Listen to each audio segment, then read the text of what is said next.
Everyone listens to stories, but we all listen from different places, right?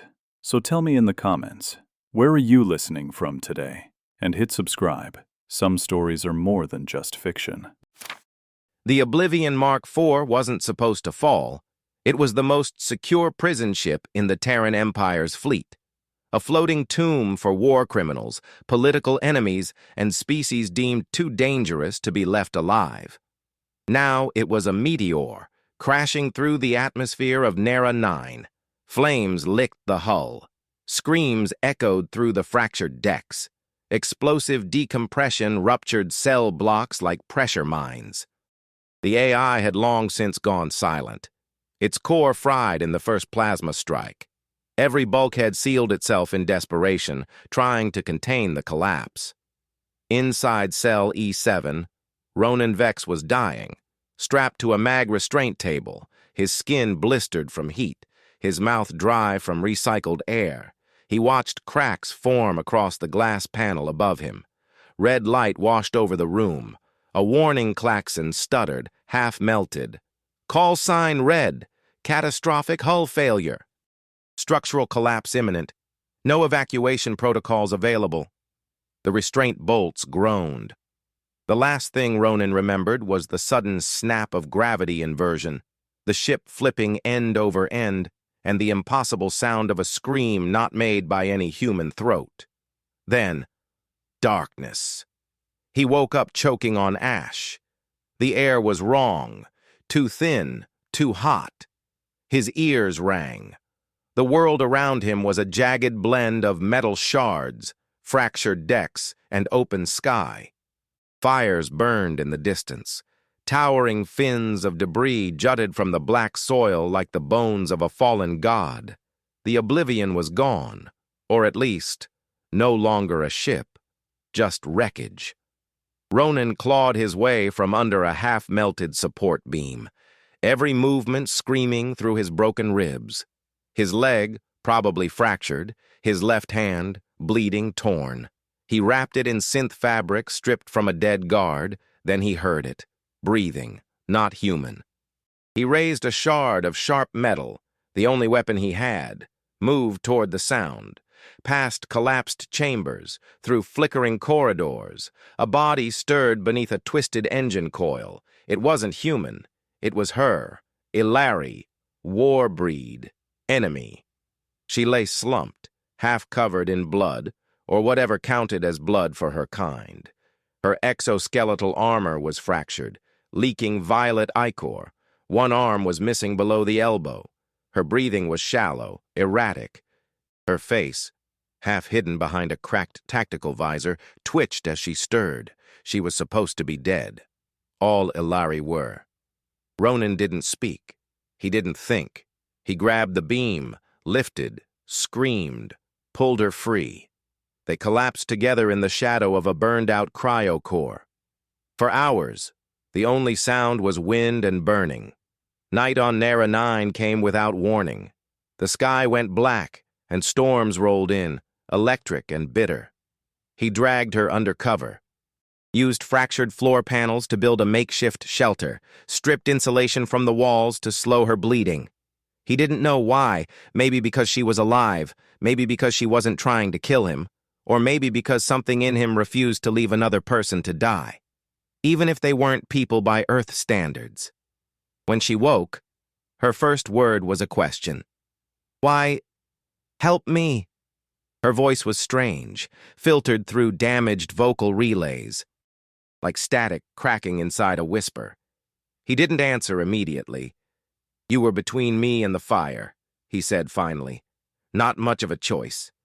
She studied him, pale eyes glowing silver in the dark.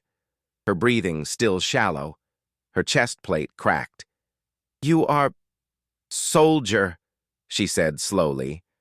"Not prisoner." He didn't answer that either. Instead, he asked, "What's your name?" She was silent for a long time. Then, "Ilari do not give names to enemies." "Fair enough," he said. "I'll call you Ghost." "Fitting," she replied. The temperature dropped as the night deepened. Without power, without fire, They were slowly freezing. She shivered once, violently. Her species wasn't built for cold. Ronan removed what was left of his thermal jacket and wrapped it around her. She blinked at him, clearly confused. "I don't want to die of hypothermia because you froze to death first," he muttered. "So shut up and take it." Her eyes flickered with something unreadable. Recognition? Curiosity? Gratitude? "You are different," she said. "Yeah," he muttered, trying to sleep against a piece of wall. "That's what the court-martial said, too." Dawn came with sirens. A signal burst flared on his wrist console. Faint but rising. Not from orbit, not rescue. A prisoner beacon. Someone else survived the crash. Someone broadcasting their location, which meant someone looking for control, reclaiming weapons, supplies, territory. Ronan scanned the wreckage. No clean weapons, no ammo. His makeshift spear was all he had. He looked back at her. She was sitting upright now, holding her bleeding stump with grim determination. Her other hand clenched a broken piece of her own armor, sharp, dense. "Can you fight?" he asked. "I can kill," she said. "Close enough." He offered her the blade. They nodded once. Not allies, not friends, survivors. The survivors found them before noon. 3 of them, all human, limping through the charred remains of the port deck, armed with salvaged shock rifles and a plasma saw still humming low. Scavengers, ex-prisoners like Ronan, but different, hardened, twisted, starved of morality and mercy after too many years locked in dark holes. Ronan saw them first through the cracks in their makeshift barricade. Ghost spotted the heat signatures a few seconds later, her remaining hand glowing faintly as her ocular lens adjusted. "They're armed," she said. "Poorly trained. One limps, one favors the left. Won't matter if they outflank us," Ronan muttered, adjusting the weight of his metal spear. "We need to move." She tried to stand, her legs buckled. He caught her before she fell. "No," she hissed. "No more carrying." "Then start walking." She gritted her teeth, or made the Alari equivalent, and forced her legs beneath her. Ronan saw the pain stab through her body. She never made a sound. Impressive for someone who'd lost a limb and half her blood. They limped together through the ruined corridor, past cracked stasis pods, shattered restraints, the bones of those who weren't fast, or lucky, enough to escape. Fire still danced across broken beams. Overhead, part of the ceiling had collapsed into a jagged funnel of light. They crawled through it. Outside, the crash site looked worse in daylight. The Oblivion's tail section was buried under black sand. The forward guns, already offline during transport, had crumpled like paper. Escape pods, all gone. Launched or destroyed.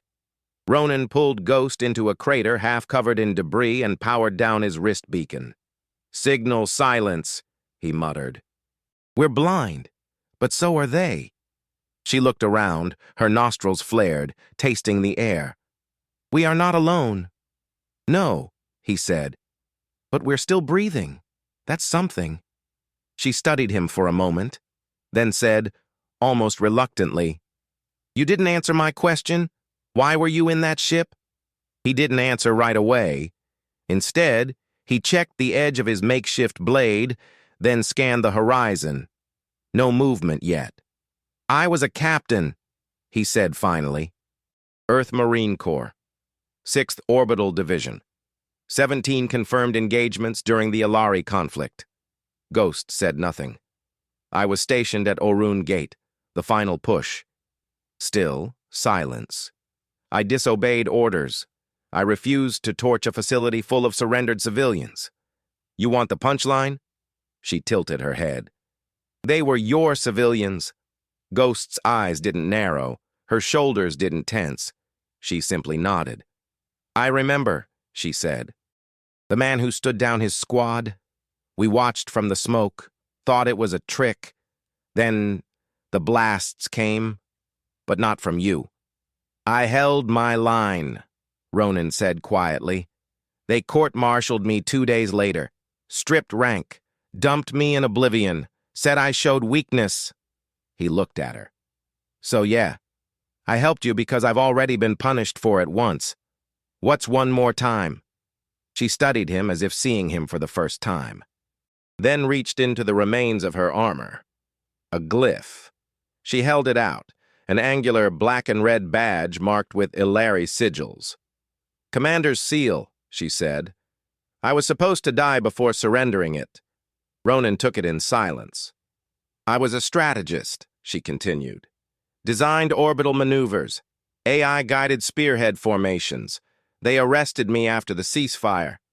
Said I was too dangerous to keep. They were probably right, Ronan muttered. They always are. Until they're not. A long silence fell between them. Then, footsteps. Close. Ronan dropped into the dust, pulling Ghost with him. 3 shadows passed over the ridge. One carried a flamer. The others had jury-rigged rifles, patched with alien tech. One of them spoke in a deep, gravel-soaked voice. Beacon came from here. I saw it. Someone's hiding. Another laughed. We got meds, water, ammo. Whoever they are, they're ours. Ghost moved first. In a blur, she launched from the ground, dragging Ronan with her toward the east ravine. Plasma fire seared past them. Dust exploded around their feet. Go, go, go! Ronan shouted, half lifting her again. She didn't argue this time. They ducked behind a fractured engine turbine as the first shot clipped the metal near Ronan's head. 2 minutes, he panted. We need to buy 2 minutes. She tapped her glyph. It pulsed. A distant hum responded. Signal relay, she said. There's a cache ahead, abandoned Ilari outpost, automated. Still online? Unknown. Guess we find out. They ran. Bullets and curses followed them through the rocks. A stray blast hit Ronan's back, melted part of his shoulder guard. He screamed, but didn't fall. Ghost spun mid-run and threw a shrapnel spike, straight into the eye of one pursuer. The man screamed, fell back into the ravine. 2 left. They dove behind a rusted support column. The dust shifted. Then, a chime. The rock wall beside them shimmered and opened. A hatch. Ilari script pulsed across it. Inside, darkness. I hope this is your definition of cache, Ronan muttered. Only one way to find out. They slipped inside. The door sealed behind them, just as another plasma bolt struck where Ronan's head had been. Silence. Then, lights blinked on. Pale blue, a smooth hallway unfurled ahead, humming with latent power. Ghost exhaled, slid down the wall. Her face was pale, her body trembling. I can't run again. You won't have to. Ronan knelt beside her, holding pressure on her wound. You bought us time, he said. Now I'll buy us survival. She looked at him, exhaustion warring with something else, not gratitude, not trust, but the beginning of both. The Ilari outpost was alive. Not in the way Ronan expected, not some decaying ruin of war, but breathing, pulsing, like it had just woken from centuries of sleep. The air inside was sterile and cold. The walls glowed faint blue, with veins of alien script slithering like nervous system lines. Place has power, Ronan whispered, helping Ghost to lean against a curved wall. But how is it still running? Ghost's skin shimmered with faint heat. Her eyes fluttered. She was fading. Ilari facilities use buried reactor veins, deep cores, she rasped, self-sustaining for centuries, if undisturbed. He scanned the area. They were inside what looked like a staging chamber, racks on both sides, though whatever weapons once sat in them were long gone. There was one active console. Ronan approached, hands cautious. He'd fought Ilari tech before. It could be genius or suicidal. Ghost's voice cracked out behind him. Don't touch it. You don't have biomark. He paused. Then it won't respond to me. Oh, it will, she said. Just not the way you want. He backed off. She dragged herself across the floor, one hand pressed to her cauterized stump, the other tracing alien runes in the air. The console pulsed in response, as if recognizing her. Then, a mechanical hiss. A door opened on the far side of the room. Inside, a medical pod. Pristine. Operational. Humming. Go, she said, voice tight. Get in. He blinked. You're dying. You'll be dead first if infection spreads. You're burned, bleeding, breathing toxins. The pod will clean and reset. He hesitated. Then she looked up, eyes blazing. You saved me twice. Now do it again, by living long enough to matter. Ronan stared at her for a heartbeat longer, then stepped into the pod. The lid slid closed with a whisper of air. Cold mist poured in. His skin screamed as nanobots surged into every cut, rebuilding him from the inside out. His last thought before the sedative hit. This isn't how prisoners are supposed to survive. He woke an hour later. Pain, gone, vision, clear, breathing, easy. The pod opened. Ghost stood nearby, pale, swaying slightly, but alive. Her armor was stripped down now, mostly cloth and carbon exotape. The stump of her arm had been sealed with black biofoam. You stayed out. There's only one pod, she said. He looked her over. You should have taken it. Not built for my kind. Still, you're walking dead right now. I'm Ilari, she said simply. We die slow. He laughed once. Bitter. That's comforting. She moved to the console again, bringing up a rotating schematic of the base. This station was a fallback point. Experimental cache. Ronan moved beside her. The layout showed 2 levels, a sealed armory and a locked vault chamber deeper underground. Anything useful in there? If we unlock it, she said, the vault is bio-locked, needs 2 living signatures. Ronan arched a brow. Bio-locked? Like what? DNA scans? No, she said. Worse, trust-based binding. He blinked. That's a thing. She nodded. It was experimental, used in high-tier Ilari vaults. To open it, 2 individuals must willingly link neural patterns, share memories, prove loyalty. Ronan took a step back. You're telling me we have to mind meld. Ghost tilted her head. That's one word for it. Got any better ones? She was quiet for a moment, then looked him in the eye. I'm asking if you'll let me see who you are, all of it, and you'll see me. Not my rank, not my species, me. Ronan swallowed. The silence stretched. Finally, he nodded. Fine. But if I find out you were the one who bombed Corvin Station, I was orbiting above Corvin Station, she cut in, trying to stop the bombing. He stared. Guess we've both been lied about. She extended her remaining hand. He took it. The vault chamber pulsed like a heartbeat. As they stepped inside, a neural interface unfolded from the ceiling, twin bands of dark metal laced with shimmering light. Don't resist, she said softly. If you try to block the link, it'll fry us both. Comforting, he muttered, stepping beneath one. The band lowered, touched his temples, his vision went white, shared mind space. It was chaos. Then, clarity. He saw flashes of her life, as if viewing memories through cracked glass. Her birth pod on Ilari Prime, her training as a strategist, the first time she gave an order that cost 1,000 lives, her face blank as bodies burned under orbital fire. Her silence.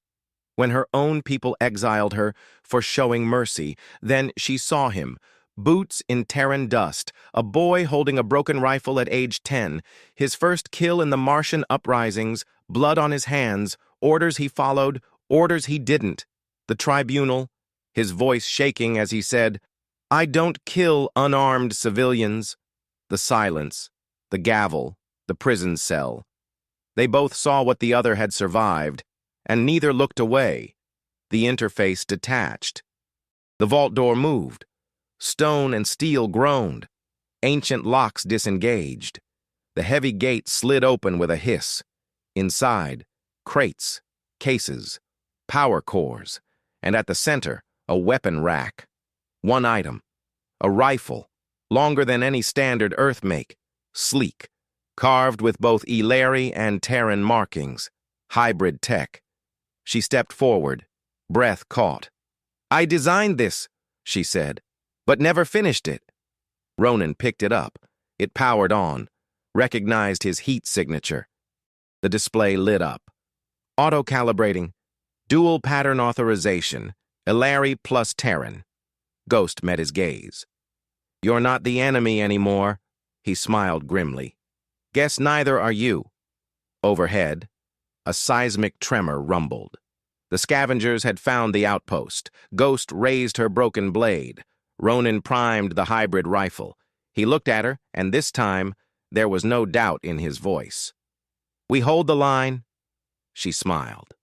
For the first time, it wasn't cold. "We end it." The tremor turned into a quake. Dust fell from the ceiling as the outpost shook. Sirens flared, old, Illyri emergency tones pulsing through the walls like a synthetic heartbeat. Ghost and Ronan stood side by side, weapons raised, the vault's glow fading behind them. "Surface breach," Ghost muttered, fingers twitching. "They're coming through the east corridor." "How many?" "4 signatures, 2 armed with plasma, 1 with thermal cutter. 1 large." Ronan checked the hybrid rifle. The power core was fresh, the barrel humming. Its targeting system locked onto the moving blips before he even aimed. "This thing is cheating," he said. "Good," Ghost answered. "We're outnumbered." They moved as one, exiting the vault and sealing the door behind them. Ronan took point. The corridor was narrow, curved, with alcoves and collapsed ductwork, a kill funnel. Perfect. "Up there," Ghost said, pointing to a ruined column. "Sniper perch." "You take it," Ronan said, handing her a stun grenade. "You've got better eyes. I'll cover left flank." She climbed the column like a wraith, silent, smooth, despite the missing arm. Her balance was uncanny. She nested in the shadows just as the first enemy breached the entry hatch. Boom! The door burst open. Dust choked the hallway. A silhouette appeared, armored, heavy-set, human. A modified exo-rig scavenged from ship wreckage with bolted-on plasma vents. He stepped into view. Ronan fired. The hybrid rifle spat a bolt of kinetic plasma, hotter than a star's breath. It hit center mass. The exo-rig exploded. The man didn't even scream. One. The others ducked back, shouting to each other. "Not standard weapons?" "She's here! That alien freak!" Ghost whispered into Ronan's ear through the Illyri comm band, now linked to his suit. "They've got a portable breach drone. If they release it, it'll tear this wall apart." Ronan moved quickly, placing 2 explosive nodes near the corridor's bend. "When they push, we drop the ceiling on them." "Old school." "I'm old-fashioned." The next wave came hard. The second man, limping, dirty, scarred, sprinted forward holding the breach drone like a football. Behind him, the last 2 moved in formation, one covering, one charging. Ronan waited. Now. Boom! The corridor collapsed in fire and dust. A wave of heat slammed against him, forcing him back into the wall. Smoke filled the air. The screams didn't last long. Then, silence. He coughed once. Looked up. Ghost dropped down beside him, landing lightly. "That's 4, she said. "Almost too easy." "Too loud," she replied. A low hum echoed from deeper in the outpost. Then came the sound Ronan hated most. Drones. Ghost's face darkened. "They brought recon units." 3 red lights scanned the far end of the hallway. Then they shifted, glowing brighter, and a synthesized voice buzzed to life. "Biosignatures confirmed."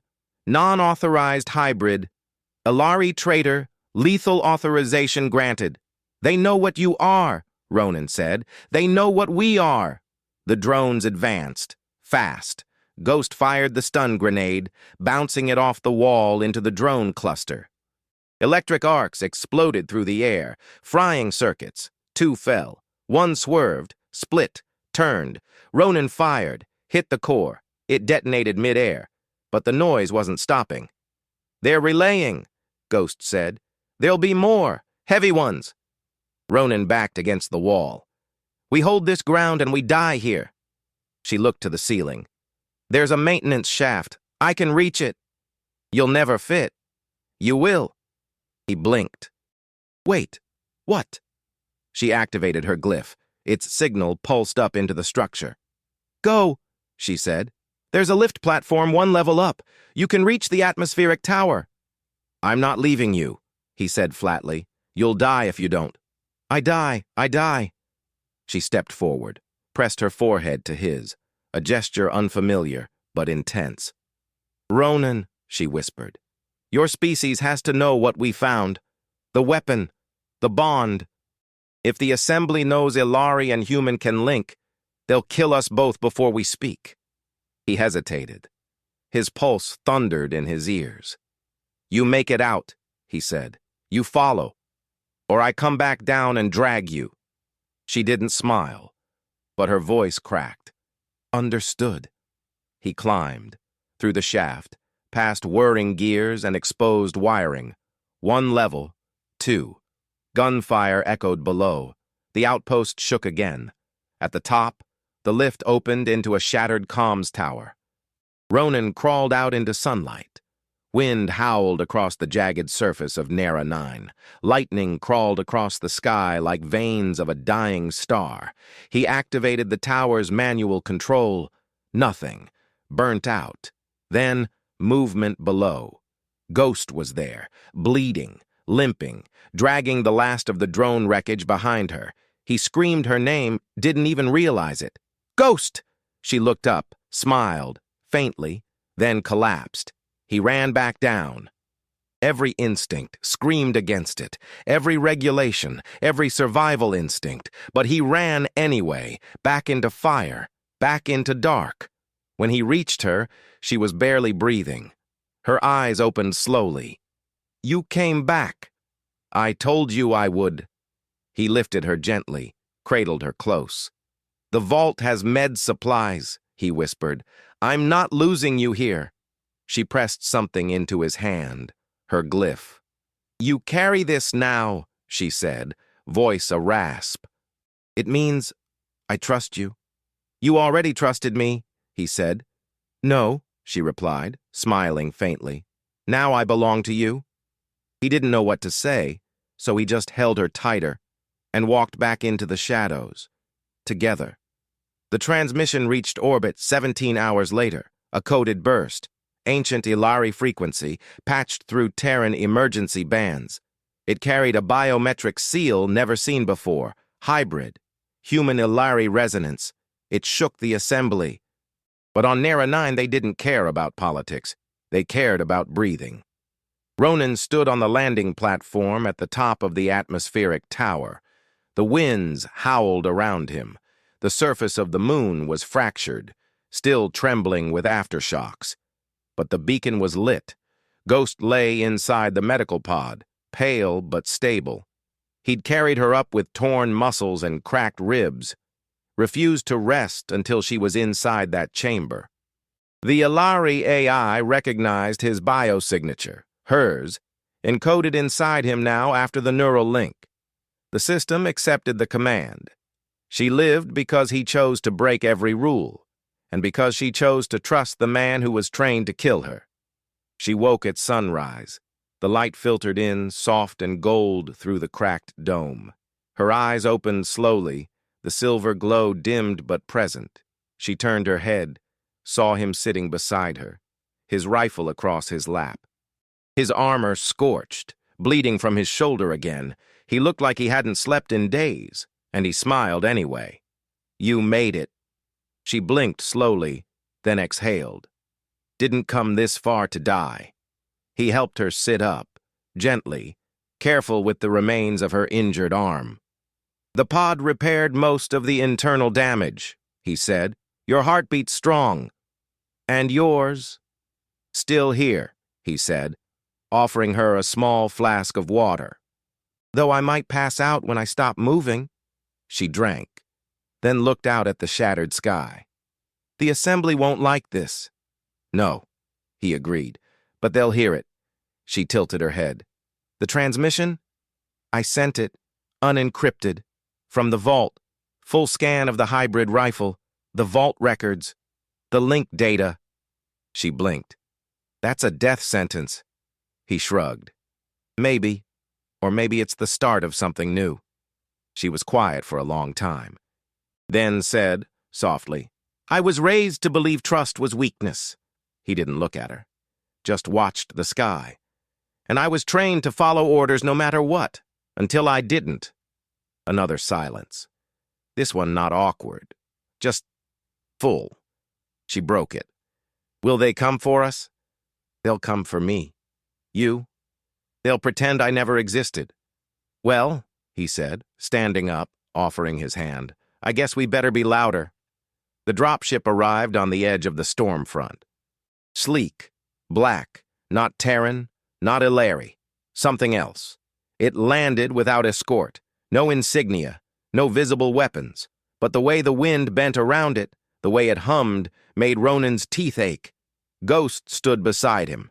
No armor now, just Illyri exotape over her wound and a cloak made from scavenged synth fiber. She held the hybrid rifle. He held her glyph. The ramp hissed. Two figures exited, one human, one not. The human, an Earth diplomat, pale, tall, sterile in expression. The alien, a Zayari observer, all motionless coils and dark glass lenses. Neither smiled. You are Ronan Vex, said the diplomat. He nodded. And you are the Illyri known as Ghost.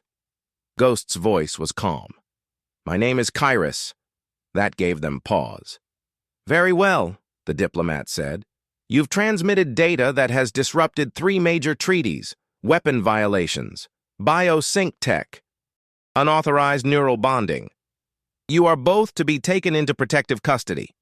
Ronan stepped forward. No, the diplomat blinked. Excuse me? No custody, Ronan repeated. We come as witnesses, not prisoners. You are in no position to negotiate. I disagree. Ghost, Kairos, stepped beside him. The weapon was built by my people, activated by his, used by neither. The Zayari spoke for the first time.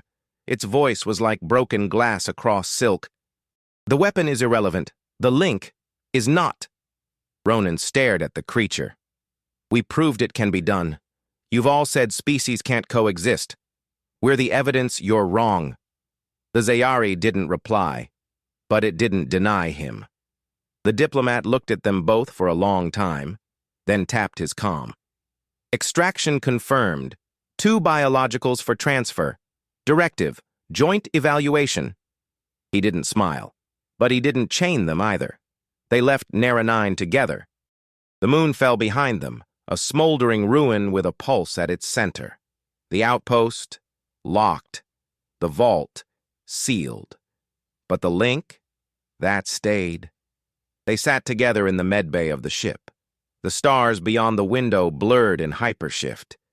He looked at her. She looked at him, and neither flinched. What now? She asked. We tell the truth, he said. No one likes the truth. No, he agreed, but they need it. She leaned her head against his shoulder. When this is over, he raised a brow. Yeah. She didn't look at him, just whispered, I don't want to go back. You won't. You don't even know what that means. I don't care. You stay with me. She turned, then, met his eyes. Promise? He took her hand. By starlight, he said, voice raw. I promise.